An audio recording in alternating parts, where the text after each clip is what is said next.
Hi, welcome back to my channel, where every week I summarize a parenting or self-development book for you.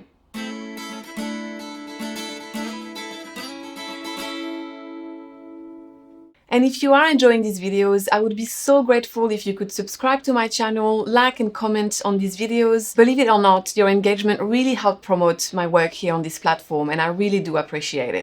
Today, to give me a bit of breathing space between reading books, I've decided to discuss my parenting tips from my own experience as a mom of 3 kids. My parenting journey really hasn't been easy. My second child didn't sleep at all for the first 2 years of her life, so I've known the extreme hell of sleep deprivation, whilst also having to look after a toddler. And my third child was failure to thrive, and we had a lot of issues with breastfeeding and feeding solids, so I know the worry of feeding your child and ensuring that they are healthy. They are now 18 months, 4.5 and 6.5-year-old. So I've learned quite a few things along the way to make motherhood easier. And don't worry, I'm not going to tell you to spend your whole Sunday to batch cook for the entire week. Nobody's got time for that. These are very easy, practical things to implement. And stick around for the last one. It's a super fun magic trick to get kids to pack their toys away without complaining. And it really does work. Let's get started with the first one. Positive parenting is what I strive for, but it has definitely not come easy to me, and my kids can attest to that. I was not raised this way, but also I think based on my personality, it can be very difficult for me not to get triggered or to stay calm. So to help me with this, I've collated a list of reminders that I've stuck to my walls all over my house. And I probably look like a crazy person to anyone who comes over, but these really help me as reminders and prompts so that when I sense myself getting frustrated or angry, my eyes get caught in those reminders and I can pause and breathe. Let me show you some examples.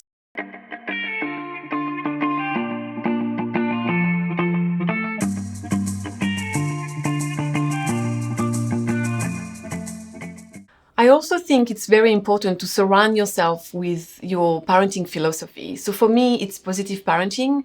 So what I do is I follow a lot of pages that focus on positive parenting on social media so that I get a lot of reminders throughout the day when I check my social media pages.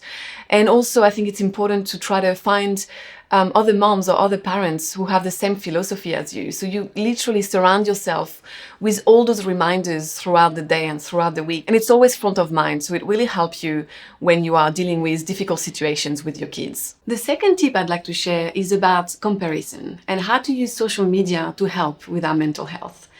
There is this quote that I absolutely love that says, "Comparison is the thief of joy."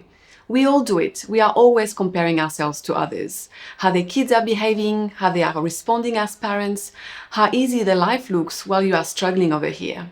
And it certainly doesn't help when you are knee-deep in sleep deprivation and a friend tells you that her kids always slept well because she's a calm mom, or that her kids never had tantrums. These comments are so unhelpful and so hurtful. And these were actual words spoken to me when I was struggling. I'm not making this up. We all compare, but it is the most unproductive, unhealthy thing we can be doing. Because at the end of the day, we are all on different journeys. We are unique individuals parenting unique kids. So one thing that has really helped me is to understand that the only person I'm in competition with is myself from yesterday. And the only thing I need to strive for is to evolve and grow in the process of parenting. You can't control what's happening in your life. The only thing you can control is how you respond to it. And the reason I want to talk about social media today regarding this topic is because social media can be a great, powerful tool for connection and to gather a lot of information, but it can also be the place of nightmares. Karen looks like she's got the perfect life with her perfect kids while you are struggling over here picking boogers off the carpet. But this isn't real life. Karen is only posting about the good times and it's highly edited. I mean, I'm guilty of doing this too. I've been posting this perfect picture of me and the kids on Mother's Day, but in actual fact, it took us an hour and probably about 500 takes to get one single photo where all 3 kids are looking at the camera. We all know this isn't real life, but at the end of the day, we spend a lot of time on social media scrolling through all of this, and it really does affect our mental health. So there are 3 practical tips that I've got about how I use social media more intentionally. So the first practical tip is to use the unfollow button on social media without guilt. It's there for a reason and it's there to be used. So if you've got a friend that's posting a lot of perfect pictures that are affecting you, or on the other hand, if they are posting a lot of negative content that it's bringing you down, unfollow them. They will never know. The brain is a social organ and it actually acts like a mirror. So all these negative feelings really affect you and your mental health, and it's important to have firm boundaries around this. And you can take a break for a few weeks or a few months, and when you regain balance and you are ready, you can start following them again. The second thing that I do is to use the See First capability on Facebook, so I surround myself with positivity. Let me show you. I've selected pages that post positive affirmations every day, so that the first thing I see when I log on are those positive affirmations. And sometimes they post several times a day, so I will see them pop up first on my newsfeed throughout the day. You may recall the concept of neuroscience that I discussed a few weeks ago when I did the summary of no drama discipline. Every experience has the power to build new neural connections in your brain.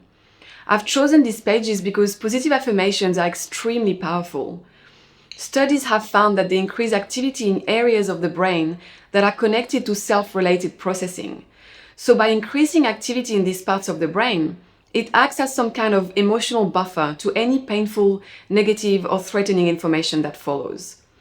And you can also use this tool to follow pages that match your parenting philosophy, so that you get reminders throughout the day of what kind of parent you want to be. This is the reason why on Grow with Anna B, the Facebook page, I always post quotes from the books that I read, because they act as a prompt for me throughout the day and for all my followers. Because we all know that life gets in the way, and if you surround yourself with all these quotes and all these reminders, it will be easier for you to pause next time you have an altercation with your kid. The third thing that I do is about simplifying absolutely everything. And I mean everything.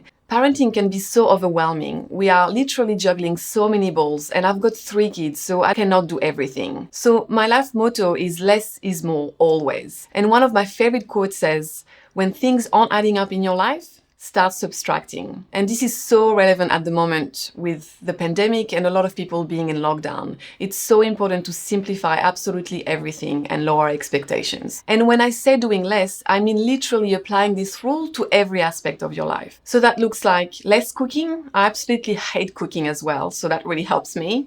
This means that I only cook in the morning in the slow cooker, and I cook every second day so that I don't have to cook every day. This means also less clothes. This really helps with laundry. Seriously, we do not need that many clothes. We literally need maybe 7 sets of clothes for the week, and that's it. I mean, less toys.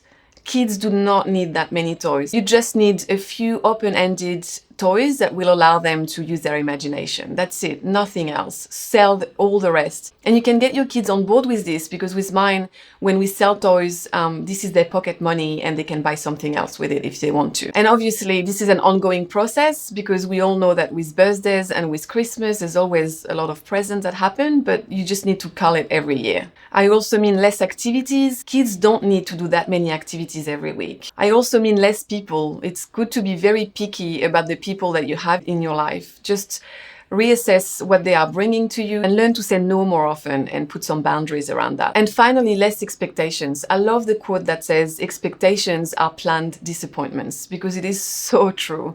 I think a lot of our bad feelings come from having expectations, actually. The fourth tip I'd like to share is my life motto. I follow the 80-20 rule in my life because I truly believe in the phrase everything in moderation. This has really helped me put less pressure on myself. Because yes, I do strive for greatness, but realistically, I am human and therefore I am flawed. I've come to realize that perfectionism will kill you on the inside. Because every time you fail or have a setback, you will criticize yourself, and this will trigger a feeling of blame and shame, and that's really unhealthy. I see it so many times with moms where they feel terrible and they feel like they aren't good enough mothers, when in fact I know them personally and they are incredible mothers. They are just humans and they make mistakes sometimes. It's a concept that's very easy to understand with food. I believe that most diets don't work because they are just too strict and unsustainable.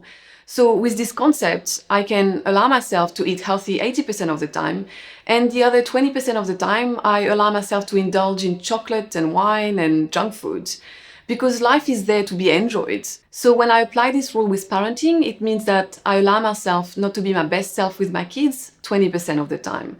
And it's quite liberating. I've done quite a lot of reading about brain science recently, and brain scans actually show that your brain grows when you make mistakes, because it has entered new territory, and it means that a lot more neurons fire and connect together. So what matters is not to focus on mistakes, but on the lessons that you learn from them. And there are quite a lot of lessons for both you and your kids. Kids learn that perfectionism doesn't exist, and even adults make mistakes. I remember growing up as a child and putting my parents on a pedestal. And when I became an adult, I had a rude awakening that I just didn't have anything figured out. Because life is a journey, you will never reach that final destination.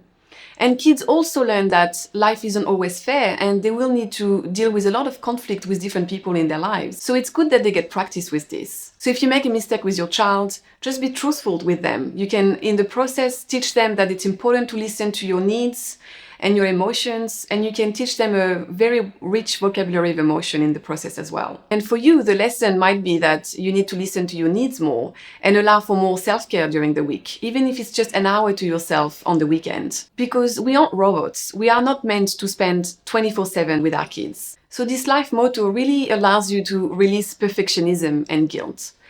And this also applies to parenting advice. You can take the 20% that you need and you can release the 80% that doesn't serve you. And one thing that I've learned is that 80% of the advice you get comes from people who don't have the same values as you, so they are completely irrelevant. And we also know that there isn't a one-size-fits-all with parenting, so you can just take what works for you as a parent and what works with your kids. Let's look at number 5 now. It's a super practical and fun tip. It's a magic trick that my eldest daughter taught me when she was 4. It's to use a song called Pack Away Song to get them to pack their toys away without complaining. And it works every time. Now, I don't know if it's because my kids were in childcare at the time and they've been conditioned to act this way, but it literally works. I also think that it's because music has a way of lifting everyone's mood so that you don't really see it as a chore, but you see it as a game. Even I want to help when they put that song on. Let's hear it.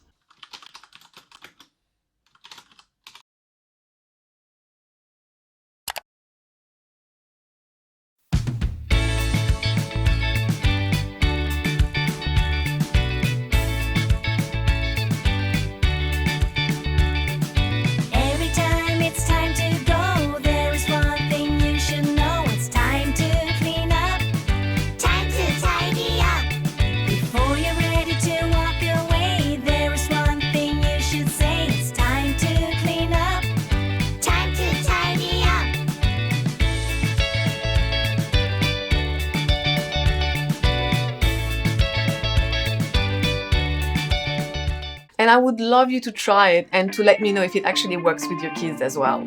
That's it for today. And please, I would love to hear your own parenting hacks, so please share those in the comments for everyone to benefit. Thanks for watching and keep growing.